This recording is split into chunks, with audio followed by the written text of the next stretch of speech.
काय मग खरं सांगा, तोंडाला पाणी सुटलं की नाही ते? आणि जर पाणी सुटलंच असेल तर लवकर करायला घ्या ही रेसिपी, कोथिंबीरची वडी. आता तर सगळ्यांनाच खमंग अशी खाण्याची इच्छा झाली असणार थंडीमुळे. सो करायला घेऊया आपण कोथिंबीरची वडी, खुसखुशीत आणि कुरकुरीत अशी. बाजारात आता कोथिंबीर पण भरपूर प्रमाणात अवेलेबल आहे, तर तुम्ही छानपैकी कोथिंबीर घेऊन या आणि बनवायला घ्या ही कोथिंबीरची वडी. चला तर मग वळूया आजच्या रेसिपीकडे. छानपैकी मोठी जुडी घेऊन आली होती मी कोथिंबीरची आणि ती व्यवस्थित स्वच्छ करून मी पाण्यात टाकून घेतली सगळी कोथिंबीर. त्यानंतर अशा प्रकारे व्यवस्थित कापून घ्यायची आहे कोथिंबीर.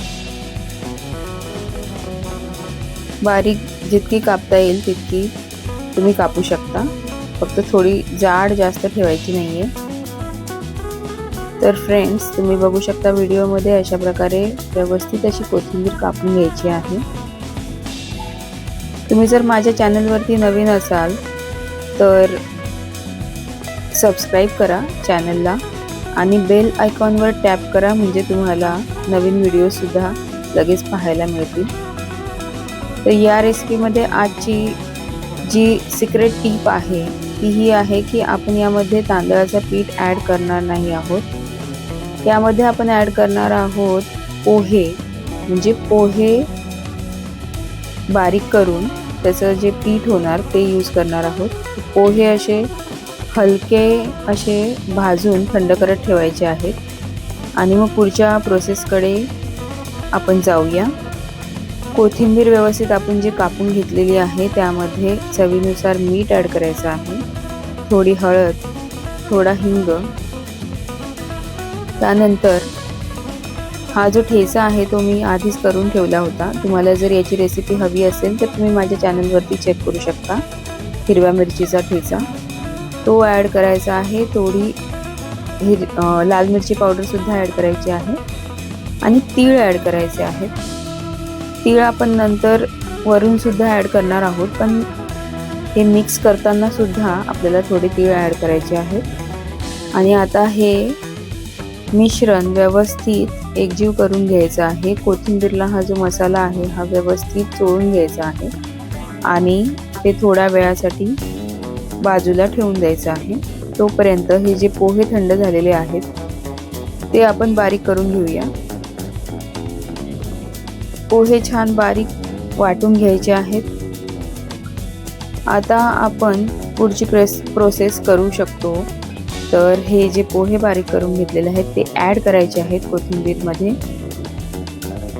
त्यानंतर थोडा रवा घेतला आहे मी, तो रवासुद्धा ॲड करायचा आहे.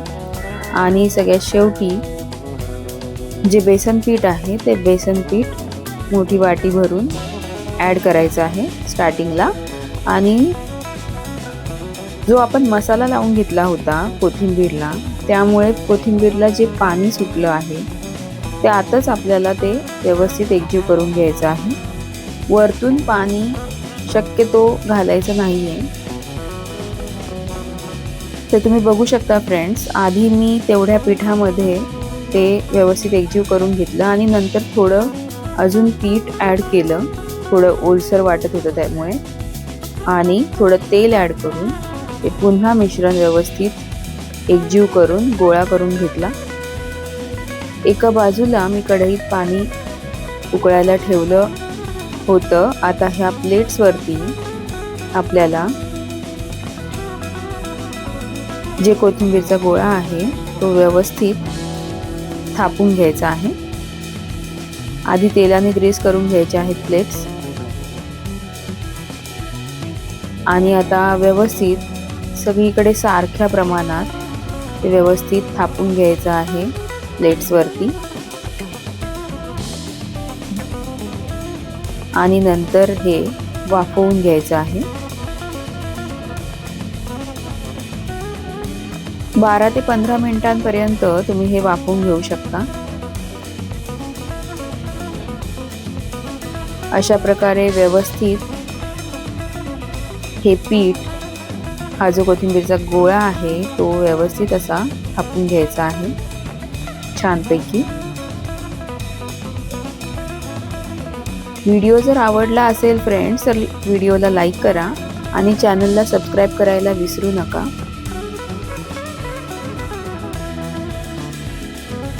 आणि नक्की तुम्ही ट्राय करा ही रेसिपी. खूप छान होतात या कोथिंबीरच्या वड्या अशा पद्धतीने केल्या तर. छान खुसखुशीत आणि कुरकुरीत सुद्धा होतात. नक्की तुम्ही ट्राय करा आणि मला कमेंट्स करून कळवा. तर ह्या अशा प्रकारे थापून घेतल्या आहेत. त्यानंतर वरतून आपल्याला तीळ ॲड करायचे आहेत. भरपूर असे तीळ घातले आहेत मी, कारण आता थंडीचा सीझन आहे. तर तीळ घातलेलं कधीही चांगलं. त्यामुळे ह्या कोथिंबीरच्या वड्या टेस्टला सुद्धा छान लागतात आणि आपल्या शरीरासाठी सुद्धा तिळाचा फायदा होतो थंडीमध्ये.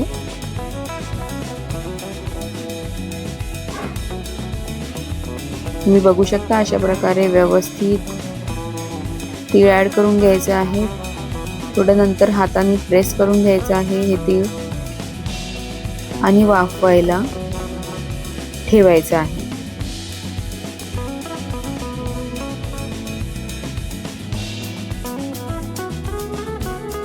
आणि वाफवून घेतल्यानंतर या भांड्याचं जे झाकण आहे फ्रेंड्स ते बाजूला ठेवून आपल्याला त्या दोन्ही प्लेट्स छानपैकी थंड करून घ्यायच्या आहेत. जेव्हा तुम्ही गॅस बंद करणार वाफवून झाल्यानंतर, तेव्हा आठवणीने तुम्हाला त्याच्यावरचं जे झाकण आहे ते बाजूला काढून ठेवायचं आहे. ही सुद्धा एक टिप होती. बिकॉज जर तुम्ही तसंच फक्त गॅस बंद करून ठेवलं तर जे ते झाकणाचं पाणी आहे ते सगळं त्या कोथिंबीर वडीच्या त्या मिश्रणावरती पडतं आणि ते पूर्ण खराब होऊन जाणार. तर झाकण आपल्याला बाजूला ठेवून घ्यायचं आहे आणि छानपैकी थंड करून घ्यायच्या आहेत त्या वड्या. आणि आता थंड झाल्यानंतर आपल्याला हव्या त्या शेपमध्ये आपण ह्या कट करू शकतो. कोणाला लहान साईज आवडतात, कोणाला मोठी साईज आवडते, तर तशा पद्धतीने कट करून घ्यायचे आहेत व्यवस्थित थंड झाल्यानंतर. आणि थंड झाल्यानंतर कट करून घेतल्यानंतर तुम्ही या स्टोअर करून सुद्धा ठेवू शकता. तुम्ही आरामात या 7 ते 8 दिवस स्टोअर करू शकता फ्रीजमध्ये. तुम्हाला हव्या तेव्हा तुम्ही काढून त्या फ्राय करून लगेच गरमागरम खाऊ शकता. बघा फ्रेंड्स, इतक्या छान झाल्या आहेत या.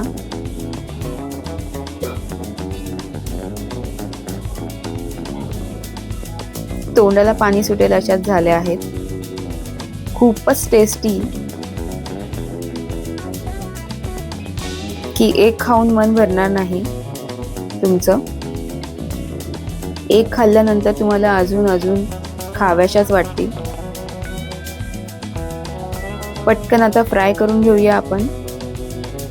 मी डीप फ्राय नाही करणार आहे, शॅलो फ्राय करणार आहे. तर तुम्ही बघू शकता पॅनमध्ये मी तेल टाकून घेतलं आहे, गरम करून घेतलं आहे आणि अशा प्रकारे आपल्याला त्या शॅलो फ्राय करून घ्यायच्या आहेत.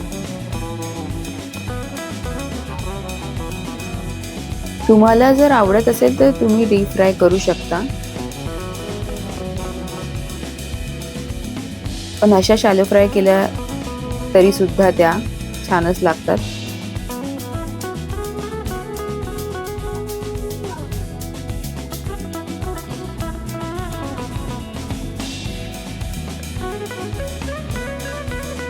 तर फ्रेंड्स, तुम्हाला ठेचाची रेसिपी जर हवी असेल तर तुम्ही चॅनलवरती जाऊन चेक करू शकता.